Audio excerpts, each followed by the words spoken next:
program ini tadi Anda betul-betul menyebutkan tepat juga sasaran. Presiden Prabowo Subianto sampai turun tangan.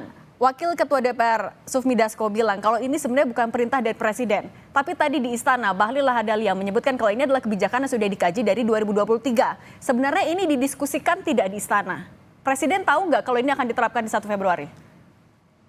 Yang jelas masalahnya sudah selesai, sudah tidak ada masalah. Dan dalam konteks itu kami bersyukur tadi Pak Presiden langsung punya solusi yang itu ya, yang tepat untuk bisa menyelesaikan persoalan di masyarakat. Dan kami pemerintah ingin menata persoalan ini dengan cara smooth, dengan cara baik.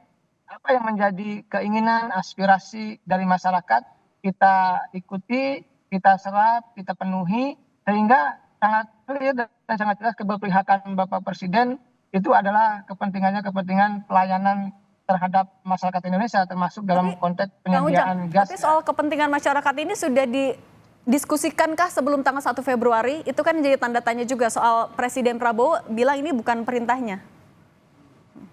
Ya, tadi Pak Dasko sudah menjelaskan bahwa itu bukan perintah, artinya bukan menjadi kebijakan Pak Presiden ya, yang disampaikan oleh Pak Dasko. Tetapi Pak Presiden punya jurus ya, punya kebijakan untuk bisa menyelesaikan persoalan di lapangan tadi. Karena ada masalah, karena ada problem, ya ada persoalan, maka Presiden mengintervensi agar selesai, agar masalahnya hilang. Dan kita bersyukur dengan apa yang disampaikan oleh Pak Presiden ketika beliau memerintahkan Pak Bahlil ya untuk menyelesaikan persoalan di lapangan, akhirnya tuntas gitu. Artinya simultan, paralel, masyarakat bisa mendapatkan haknya dengan mendapatkan mudah gas LPG 3 kg. Di saat yang sama juga mereka yang eceran itu bisa naik kelas. Oke, itu komunikasi sudah dilakukan artinya Presiden dan juga dari Menteri. Saya mau ke Mas Har, tapi kalau kita melihat dari konteksnya LPG ini, Anda mencermatinya pola komunikasi dari Presiden ke Menterinya seperti apa sebenarnya, Mas? Jadi kebetulan kebijakan konversi dari minyak tanah ke LPG ini saya mengikuti sejak tahun 2007 ketika diputuskan oleh pemerintahnya Pak SBY dan Yusuf Kala. Jadi ada jeda 1 tahun setelah kenaikan BBM 2 kali 2005 yang cukup tinggi waktu itu, pemerintah mencoba untuk mengatasi, salah satunya mengganti minyak tanah dengan LPG. Nah, kebijakan itu sebetulnya dibatasi hanya kelompok rumah tangga kecil, terus usaha mikro, nelayan, dan juga petani. Tapi kemudian berkembang pada periode pemerintahan berikutnya, Pak SBY Budiono, Pak Jokowi JK, Pak Jokowi Ma'ruf, itu terjadi kalau saya bilang adalah pembiaran. Tidak ada lagi pembatasan. Sehingga pada tahun 2023 itu diputuskan melalui keputusan Menteri nomor 37 tahun 2003 tentang petunjuk teknis pelaksanaan distribusi LPG. Nah, itu menurut ketentuan tersebut mulai 1 Maret itu akan dibatasi kembali. Jadi LPG yang semula sudah dibiarkan siapa saja boleh memiliki, termasuk restoran besar, bahkan rumah tangga yang penghasilannya tinggi sudah mulai dipakai, itu akan ditertibkan kembali. Jadi memang ini ada inkonsistensi pelaksanaan dari aturan undang-undang. Nah, mungkin Pak Presiden Prabowo tahu kebijakan itu ya, meskipun tidak secara teknis. Nah, hanya memang itu sudah diterapkan di era Presiden Pak Jokowi Ma'ruf dan akan dilaksanakan oleh Menteri SDM berikutnya. Kebetulan Pak Bahlil ini memang ada keputusan Presiden kan tanggal nomor 1 tahun 2025. Impres ya. Itu mengenai efisiensi. Jadi semakin gencar dilaksanakan. Mesti harus secara rigid dijalankan. Nah, hanya memang barangkali koordinasinya kurang dibicarakan baik di level sidang kabinet ya, bahwa kebijakan ini akan diterapkan mulai 1 Februari menuju 1 Maret. Hanya butuh transisi kan. Bagaimana reaksinya, bagaimana perlawanannya dari rakyat kecil yang tidak menggantungkan kepada gas, itu tidak dibahas kelihatannya. Hanya dijalankan dan mungkin Pak Bahlil sebagai Menteri SDM kebijakan ini harus dijalankan karena ini yang sudah harus dilakukan sesuai keputusan di eranya Pak Jokowi, Pak Maruf. Artinya hal ini dilakukan Bahlil berbekal keputusan Menteri tahun 2023 plus Inpres soal efisiensi, betul ya? Iya, kelihatannya menteri-menteri kan berdasarkan Kepres itu harus melakukan efisiensi sampai 40%. 300 triliun yang ditargetkan oleh Presiden Prabowo harus diefisiensikan sehingga semua harus memasang ikat pinggang yang ketat dan juga kebijakan-kebijakan yang ada harus diterapkan dengan baik. Nah, hanya tidak dipikirkan eksesnya karena sekarang siapa yang tidak pakai tabung LPG 3 kilogram itu? Meskipun sebetulnya tidak boleh, itu kan mulai ini dibatasi. Artinya si pengecer nggak mungkin dapat lagi, harus beli di pangkalan harus didata pengecer-pengecer yang akan mendapatkan tabung LPG itu. Lalu rumah tangga dia juga harus setor KTP. Nah, selama ini pembiaran terus dibatasi. Nah, ini yang terjadi. Inkonsistensi tadi. Oke, kalau Mas Adi, kalau tadi Mas Har menyinggung soal inkonsistensi dan juga ada yang miskomunikasinya. Kalau Anda, apa yang Anda baca dari pernyataan yang berbeda antara Dasko dan juga Bahlil? Ya, saya kira pertama ini soal sosialisasi yang perlu disampaikan ke rakyat ya. Karena saya kira memang kalau kita melihat kecenderungan rata-rata secara umum, memang Prabowo Subianto itu kan ingin melakukan efisiensi di semua sektor, bukan hanya kementerian, tapi semua pihak memang sebisa mungkin bisa memberikan insentif kepada tambahan APBN. Nah, terkait dengan kekisruhan tabung gas LPG yang 3 kilogram ini tentu sosialisasinya yang kurang sehingga masyarakat kita itu panik. Karena di eceran itu tak lagi bisa menjual tabung gas 3 kilogram, mereka itulah yang kemudian kesulitan ketika kehabisan gas kira-kira bisa membeli gas itu di mana. Itulah yang kemudian menyebabkan antrian panjang di mana-mana. Dan bahkan di Tangerang Selatan ada seorang lansia yang kemudian harus menghembuskan napas meninggal dunia kelelahan hanya gara-gara antri terkait dengan tabung gas 3 kilogram. Andai sosialisasinya itu dilakukan 1 Februari misalnya semacam uji materi dan nanti implementasinya itu di awal Maret, mungkin masyarakat itu akan melakukan penyesuaian.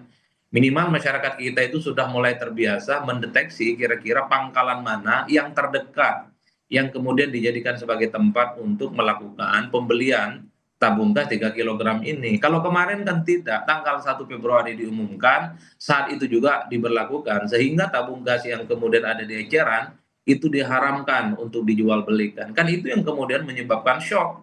Tukang warteg shock, kemudian tukang bakso juga shock, tukang cireng juga shock, pedagang-pedagang gorengan juga shock. Mereka ngeluh, bahkan kita bisa membaca di berbagai berita media online. Ada satu warga yang misalnya dari Bogor sampai ke Tangerang tuh cari tabung gas 3 kilogram. Ada warga yang dari Kabupaten Tangerang sampai ke Lebak hanya sekedar misalnya mencari tabung gas 3 kilogram. Bahkan ada masyarakat kita yang sudah 3 hari berturut-turut cari tabung gas 3 kilogram juga nggak dapat. Ini kan tentu persoalan komunikasi yang mestinya diperbaiki. Artinya apa? Setiap kebijakan apapun yang tidak populis, yang tidak pro rakyat, mesti harus dicek dulu bagaimana responnya. Apakah mendapatkan feedback yang positif ataupun resistensi. Dulu kita di zamannya SBY ataupun Jokowi, setiap kebijakan yang tidak pro rakyat, biasanya ada test case dan biasanya ada antisipasi. Apakah akan ada bantalan-bantalan yang kemudian akan memudahkan mereka secara signifikan. Itu satu ya. Nah yang kedua yang menjadi ramai secara politik itu karena ada pernyataan dari Wakil Ketua DPR bahwa ini bukan kebijakan presiden terkait eceran yang tidak boleh menjual tabung gas 3 kilogram. Nah orang bertanya, bukankah di pemerintahan ini tidak ada yang namanya visi misi menteri, yang ada itu adalah visi misi presiden. Wajar kalau kemudian muncul spekulasi, jangan-jangan Menteri SDM ini terlampau ekstrim manuvernya, bikin keputusan tanpa sepengetahuan presiden. Atau jangan-jangan misalnya Menteri SDM ini mendapatkan input, mendapatkan masukan justru bukan dari presiden terpilih, tapi dari pihak-pihak lain di luar presiden. Makanya isu yang terkait dengan matahari kembar itu menguat lagi. Karena ini menegaskan betapa memang kebijakan terkait eceran yang tak boleh menjual tabung gas 3 kilogram itu bukan dari presiden, tapi ya berasal dari menteri. Tapi pertanyaannya adalah apakah seorang menteri itu dia berdiri sendiri dalam membuat keputusan ataupun tidak. Ini adalah hal-hal yang menurut saya menjadi signifikan belakangan ini, menjadi diskusi politik yang cukup sensitif. Nah, yang ketiga, apa betul biang kerok terkait dengan tabung gas 3 kilogram itu ada di pengecer? Saya kebetulan pelaku usaha, saya punya warung kelontong Madura. Memang di harga eceran dengan pangkalan itu selisihnya antara 3 sampai 4 ribu. Dan di pangkalan, maksud saya di eceran-eceran itu tabung gas yang diperjualbelikan paling banyak 15 sampai 20 tabung. Untungnya secara ekonomi juga tidak terlampau banyak. Sebenarnya kalau mau jujur, di level pangkalan sekalipun, jangan-jangan memang ada banyak permainan-permainan yang selama ini memang tidak pernah tersentuh. Kalau eceran main harga berbeda dengan eceran yang lain, bisa bangkrut itu ecerannya. Tidak banyak secara bisnis. Mas Adit kan tadi juga Anda mencermati soal jangan-jangan ada suara di luar dari Presiden Prabowo. Ini nanti kita akan tanyakan Kang Ujang, mohon dijawab, nanti kita bahas lagi usai jeda, tetap bersama kami di Kompas Petang. Kita lanjutkan dialog terkait kebijakan LPG 3 kg ini. Mas Har, tadi kalau kata Mas Adi, ya bisa jadi ada bisikan atau suara-suara dari luar istana yang membuat Bahlil kemudian menerapkan kebijakan ini. Kalau yang Anda tahu sebenarnya, di istana memang masih terus menerima suara-suara masukan itu? Kan kita tahu ya, beberapa menteri di kabinetnya Pak Jokowi kan kemudian menjadi menteri di eranya Presiden Prabowo. Termasuk salah satunya adalah Pak Bahlil. Nah, barangkali juga ya sebagai orang yang dititipi, barangkali ini ada kebijakan warisan presiden. Ya, mungkin harus dijalankan. Apalagi diperkuat dengan ada keputusan presiden untuk melakukan efisiensi. Oke, tapi Mas Har, kenapa harus Dasko yang mengumumkan pencabutan aturan itu? Kenapa tidak presiden langsung? Ya, supaya cepat kayaknya ya. Jadi kan kalau di presiden mungkin ada birokrasi dan juga ada beberapa hal yang mungkin harus dilakukan, sehingga ya Pak Dasko lah sebagai wakil rakyat yang harus menyampaikan juga kepada rakyat untuk tenang gitu ya, supaya isu kelangkaan tabung LPG ini tidak kebablasan. Oke, kalau Kang Ujang, bagaimana Anda menanggapinya? Boleh singkat saja, apa iya masih ada suara-suara yang masuk ke istana yang menjadikan aturan ini kemudian sempat diberlakukan, tapi kemudian dicabut oleh presiden? Kalau kami tidak mau berspekulasi, yang pasti semua menteri punya program, punya kebijakan yang itu bisa dieksekusi ya oleh para menteri itu. Tentu ada yang bagus gitu, ada yang mungkin dianggap kurang baik. Yang jelas yang pasti itu semua berjalan ya dengan skema-skema yang sudah dirancang oleh para menteri itu untuk bisa mengeksekusi kebijakan-kebijakan termasuk Pak Bahlil. Nah, dalam konteks itu kami tidak mau masuk ke wilayah sana ya, karena biar publik yang menilai, dan kami yakin apa yang menjadi kebijakan Pak Presiden hari ini, kami fokus adalah kebijakan yang betul-betul menguntungkan publik, menguntungkan rakyat Indonesia.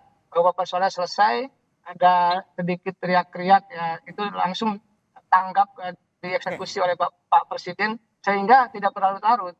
Apa yang terjadi hari ini adalah menjadi cerminan bahwa Pak Presiden adalah sangat clear kebijakannya untuk kepentingan masyarakat Indonesia. Oke, ini jadi sikap dari Presiden. Kalau Mas Adi, Anda melihatnya sebenarnya suara-suara ini masih akan terus mempengaruhi iklim di pemerintahan Prabowo, khususnya untuk terkait LPG? Ya, singkat saja, Mas. Saya kira spekulasi politik semacam itu pastinya akan terus bermunculan. Apalagi beberapa waktu yang lalu misalnya ketika Prabowo Subianto melakukan kunjungan ke luar negeri, ada menteri-menteri yang dinilai sangat dekat dengan Jokowi datang ke Solo gitu ya. Itu yang kemudian terus mencuat betapa ada matahari kembar di kabinet pemerintahan kali ini. Tapi bagi saya apapun itu, satu hal yang secara prinsip terkait dengan kebijakan tabung gas 3 kg. Jangan lagi ada kebijakan-kebijakan yang misalnya kebijakannya itu tidak terlampau komprehensif, itu yang kemudian akan menimbulkan kemarahan dan resistensi. Ini kan dalam waktu yang berdekatan kita mendengarkan bagaimana misalnya soal pagar laut gaib yang ada di Kabupaten Tangerang itu belum selesai, tapi ini juga ditambah dengan persoalan-persoalan yang terkait dengan tabung gas ya. Itu artinya apa? Hal-hal yang sifatnya baik yang diinginkan oleh pemerintah terkait dengan efisiensi misalnya, supaya anggaran terhadap negara kita ini bisa dialokasikan untuk program-program strategis, Tapi jangan sampai model komunikasinya yang sampai itu justru menimbulkan prahara dan kegaduhan. Oke. Betul memang ini persoalan-persoalan sepele bagaimana masyarakat itu migrasi dari eceran ke pangkalan. Tapi ingat Pak, tidak semua tempat itu ada pangkalannya. Kalau di kampung saya, di Madura sana, pangkalan itu ada di kabupaten, kalau tidak ada di kecamatan. Itu butuh waktu bisa sejam ataupun 2 jam dan jaraknya bisa 5 sampai 10 kilo. Oke. Ingat loh, semua orang itu tidak punya kendaraan dan tidak semua tempat ada angkotnya. Jadi itu Oke. yang kemudian menyebabkan antrian panjang di mana-mana. Artinya kalau sosialisasinya itu panjang, ada prakondisi, ada uji coba, mungkin masyarakat Oke, itu tidak kaget-kaget oke. dan tidak shock. Oke, baik Mas Adi, kami tangkap soal sosialisasi itu juga jadi PR. Terima kasih Mas Adi Praitno, Direktur Eksekutif Parameter Politik Indonesia, Mas Soehartono, jurnalis senior, dan juga Kang Ujang Komarudin, juru bicara Kantor Komunikasi Kepresidenan. Terima kasih sudah berbagi di Kompas Petang. Sehat selalu.